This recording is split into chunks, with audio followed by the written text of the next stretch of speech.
চলতে চলতে একটা সোনার গহনা কুড়িয়ে পেল। এটা কিন্তু আর পাঁচজনা জানতে পারবে না, যে পাচ্ছে তার আনন্দ। এটা হচ্ছে আমাদের মতো সাধারণ মানুষের সাধারণ কথা। কিন্তু আজকে বৈষ্ণব মহাজন বললেন, যার শ্রী মুখমণ্ডল দর্শন করে যাদের আনন্দ হচ্ছে তারা হচ্ছেন আমার গৌরাঙ্গের পারিষদগণ, যারা গৌরাঙ্গকে ভালোবাসে, যারা কৃষ্ণ নামকে ভালোবাসে, তাদের আনন্দ ধরছে না। তাহলে ভালোবাসতে হবে তো, ভালো না বাসলে যে আনন্দটা কি সেটা তো বোঝা যাবে না। যারা ভালোবাসতে জানে না দেখবেন তারা মুখ গুমরাহ করে থাকে। সবসময় তাদের মুখমণ্ডল দিকে তাকালেই মনে হয় সে কিছু একটা চিন্তায় ডুবে আছে, কোন একটা চিন্তায় মগ্ন হয়ে আছে, সারাদিন সে চিন্তাতেই থাকে। তাহলে কি এমন চিন্তার মধ্যে ডুবে থাকে যে সে আনন্দ করতে ভুলে গেছে। বিষয়ে কলির জীবী মত্ত নাহি কৃষ্ণ প্রেম তত্ত্ব, এই মতো দেখিয়া ধরণী কলিকালো সর্প বিষে মত্ত জীব মিথ্যার আসে, না বুঝিল কে বসে আপনি। আমার মতো এই কলি হতজীব যারা বিষয়কে আঁকড়ে ধরে কৃষ্ণ তত্ত্বটাকে যারা ভুলে গেছে, তাদের জীবনে নিরানন্দ ছাড়া আনন্দ কখনো আসবে না। কি করে আসবে? কি করে আসবে? আমি এসেছিলাম ভজনের গোড়া ধরতে, আর এসে ধরেছি আগাছার গোড়া। তাহলে বিষয়টা কি বলেন? বিষয়টা হচ্ছে বিষ। এক বিন্দু বিষ যদি কেউ পান করে, আমরা কি করি? তাকে ধরে বড় ডাক্তারের কাছে নিয়ে যাই। আমরা সকলে চেষ্টা করি যাতে ডাক্তারের কাছে নিয়ে তার দেহের ভিতর থেকে ওই কিঞ্চিত বিষ বাহির করে তাকে একটা সুস্থ স্বাভাবিক জীবন প্রদান করা। কিন্তু জন্ম মৃত্যু সবই তো বিধাতার হাতে। যদি একবার অকাল মৃত্যু হয়ে যায় তাহলে আমাদের কারো ক্ষমতা নেই যে তাকে বাঁচিয়ে তুলবে, ওই ডাক্তারেরও ক্ষমতা নেই। তবে একজন ডাক্তার আছে, একজন ডাক্তার আছে, সে এখনো নদিয়ার নবদ্বীপে দাঁড়িয়ে আছে, এখনো দাঁড়িয়ে আছে। যার জন্য বৈষ্ণব মহাজন বললেন, প্রাকৃত জগতের ডাক্তারের কাছে যাও, তোমার দেহের ভিতরে থেকে প্রাকৃত জগতের বিষ বাহির করবার লাগি মনরে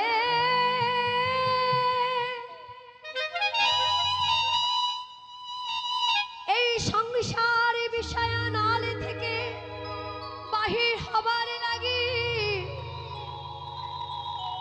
প্রাকৃত জগতের ডাক্তারের কাছে গেলে হবে না।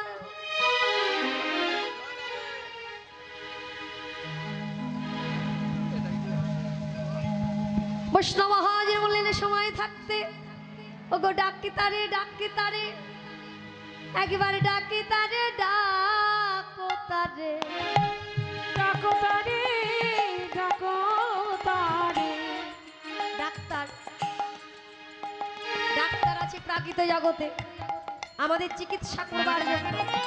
বৈষ্ণব মহাজন বলেন, এই যে প্রাকৃত জগতে, যদি অপ্রাকৃত জগতে এই বিষয় বিষ থেকে বাহির হতে যাও তাহলে প্রাকৃত জগতের ডাক্তার নয়, ডাক্তারে ডাক্তার, ডাক্তারে ডাকো তারে, ওগো ডাক্তারে, ডাকো তারে, ডাক্তারে ডাকো তারে, বলে ডাক্তারে ডাকো তারে। যে তোমায় সংসার জগতে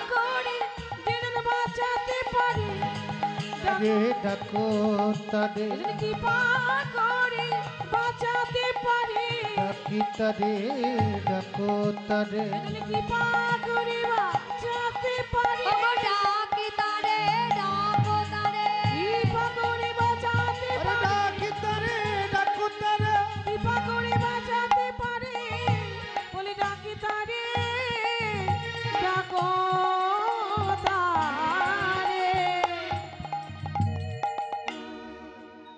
ডাক্তার ডাকো তার ডাকো তার তাকে ডাকো যে জানে তোমাকে বাঁচাইতে পারে, এই বিষয় সাগর থেকে তোমাকে টেনে তুলতে পারে, আলোর দিশা দেখাতে পারে। তিনি হলেন আমার পরম দয়াল করুণাময় গৌর হরি। বৈষ্ণব মহাজন বলেন আর একজন আছে, আর একজন আছে যে তোমাকে সংসার বিষয়নাল থেকে বাহির করতে পারে। সে যেন হচ্ছে এই জগতে পরম পূজনীয় পরম দয়াল শ্রী গুরুদেব। গুরু কৃপা বাবা, এই জগতে গুরু কৃপা সকলের হয় না। কৃপা শব্দের অর্থ হচ্ছে করে পাওয়া। আগেকার দিনে গুরুর কাছ থেকে কৃপা পেতে গেলে কঠিন থেকে কঠিনতম পরীক্ষা দিতে হতো। এখন তো তার কিচ্ছুই করতে হয় না বাবা, কিচ্ছু করতে হয় না। এখন ইচ্ছা করলেই শুধু মন থেকে একবার সিদ্ধান্ত নিয়ে বদন দিয়ে একবার প্রকাশ করতে পারলেই হলো যে আমি গুরু কৃপা লাভ করব, আমি দীক্ষা নেব, আমি শিক্ষা নেব। একেবারে বহু গুরু পাওয়া যাবে। কিন্তু আগেকার দিনে একজন গুরুর কাছ থেকে শিক্ষা পেতে গেলে, আশ্রয় পেতে গেলে কঠিন থেকে কঠিনতম পরীক্ষা দিতে হতো। যেমন আমরা বলি না, ভগবানের কৃপা আমি লাভ করব, ভগবানের কৃপা লাভ করব, কিন্তু করব কি করে? সংসারে আছি,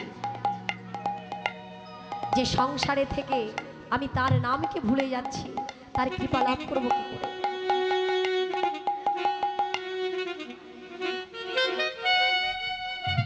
বৈষ্ণব মহাজন বলে তার জন্য অন্য কিছু দরকার নেই, তার জন্য অন্য কিছু দরকার নেই। এক ভক্তি যদি কেউ আশ্রয় করতে পারে, এক ভক্তিকে যদি কেউ গ্রহণ করতে পারে, তাহলে তাকে আর অন্য কিছু করতে হয় না। হরে কৃষ্ণ। যেমন এই যে আমরা এখানে এত দূর দূরান্ত থেকে ছুটে এসেছি, কি কারণে? তাকে পাবো বলে। যদি এখানে তাকে আমরা ভালো না বাসতাম, তার নামকে যদি ভালো না বাসতাম, তাহলে তো এত দূর আমরা ছুটে আসতাম না। কি আসতাম কি? নামকে ভালোবাসি বলে তাই এসেছি। তাহলে সেই নামকে যদি এই নামের মাধ্যম থেকে পেতে হয়, তাহলে কি করতে হবে?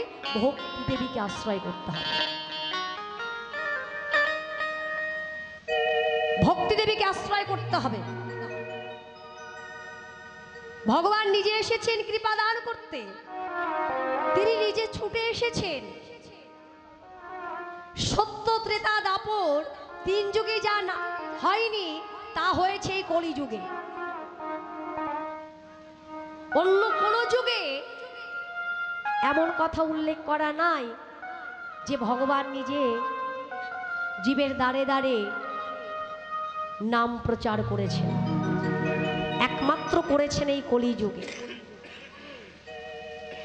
যাতে প্রত্যেকটি জীব তার দেখানো পথ ধরতে পারে, তার শিক্ষায় শিক্ষিত হতে পারে, তার শিক্ষায় শিক্ষিত হয়ে এরা যেন দুঃখ কষ্ট